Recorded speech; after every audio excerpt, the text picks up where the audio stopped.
1990년대 후반의 일입니다. 당시 초등학교 2학년이었던 저는 방학이 되면 늘 시골에 내려가 시간을 보내곤 했습니다. 마을을 둘러싼 울창한 대나무 숲을 지나면 금강이 나왔는데 저는 나이 차이가 많이 나지 않는 막내 삼촌과 함께 튜브와 어망을 가지고 금강에서 놀았습니다.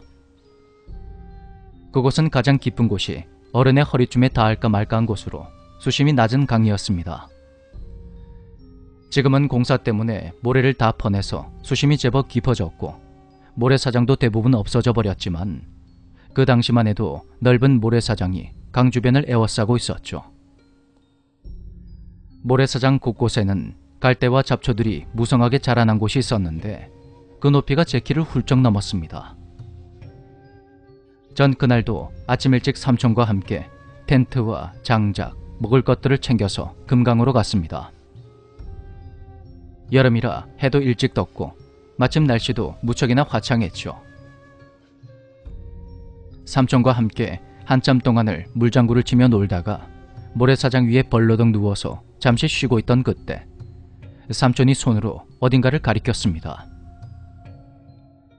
그곳으로 고개를 돌려보니 어떤 여자가 바람에 긴 머리카락을 휘날리며 갈대가 우거진 모래사장 위에 서서 강 쪽을 바라보고 있었습니다. 시골 동네가 워낙 작아서 삼촌이 모르는 사람이 없었고 그곳은 갈대가 많아서 동네 사람은 물론 가끔 오는 여행객들도 잘 가지 않는 곳이었습니다. 조금 이상하긴 했지만 그냥 그런가 보다 하고 우린 다시 저녁이 될 때까지 신나게 놀았습니다.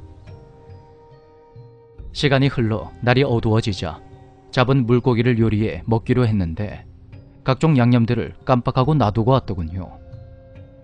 그래서 다시 마을로 돌아가려고 나섰는데 낮에 보았던 그 여자가 아직도 그 자리에 그대로 서 있는 겁니다. 자세히 보니 여자는 허리춤까지 긴 생머리에 무릎까지 내려오는 남색 원피스를 입고 있었습니다. 삼촌은 뭔가 이상하다며 여자에게 다가갔고 전 그런 삼촌의 뒤를 따랐습니다. 저기요. 하지만 그런 삼촌의 말에도 여자는 아무 말 없이 노을빛이 비치는 강물만 바라보고 있었습니다. 그때 갑자기 심하게 역한 냄새가 코끝을 찔렀고 삼촌은 얼굴이 확 굳어지더니 집에 가자고 제 손을 잡아 끌며 황급히 돌아섰습니다. 저는 영문도 모른 채 삼촌과 함께 마을로 돌아갔습니다. 잠시 후 동네 어르신들이 후레쉬를 들고 어두운 시골길을 더듬어 여자가 있던 곳으로 가셨습니다. 그 장소를 찾기 위해 삼촌과 저도 어른들을 따라갔는데 그곳에 도착한 사람들은 모두 경악하고 말았죠.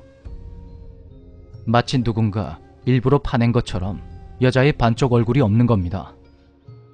텅 빈 공간으로 수십 마리의 벌레들이 어지럽게 날아다니고 있었습니다.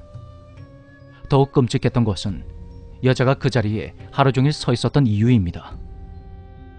누군가가 발에 구멍을 뚫어서 말뚝 같은 쇠뭉치로 여자를 고정시켜 뒀던 것입니다. 그 모습에 크게 충격을 받은 저는 성남에 있는 모 정신병원에 무려 2달이 넘도록 입원을 했습니다. 세월이 많이 흘렀지만 전 아직도 가끔 그때의 악몽을 꾸곤 합니다. 범인은 잡히지 않았다고 하는데 대체 누가 그런 무서운 짓을 저질렀는지 잘 모르겠습니다.